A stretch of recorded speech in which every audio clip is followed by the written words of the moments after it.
بعد ما تطلع الطياره بتيجي المضيفه وبتديك المنيو دوت علشان تختار منه الوجبه اللي هتاخدها النهارده. غالبا هنختار لحم ضاني بالزبادي. 19 دولة ويتحدثون 17 لغة. رجاء لم تردد في طلب المساعدة منا في أي وقت خلال الرحلة.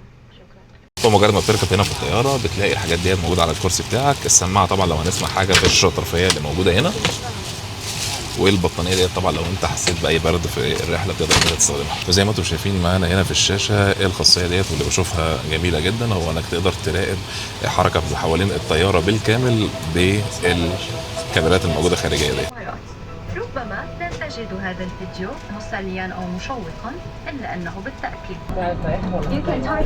في حال حدوث تغير في الضغط المكسورة. كمان لما بنتكلم عن كرسي طياره بالوسع دوت ووجود شاحن موجود فيه حتى لحد الكهرباء ال 220 فولت، ده بيسمح لك ان انت تستخدم اللابتوب او اي حاجه موجوده معاك بمنتهى السهوله، سواء كمساحه زي ما قلنا او كتوفر كهرباء للشحن.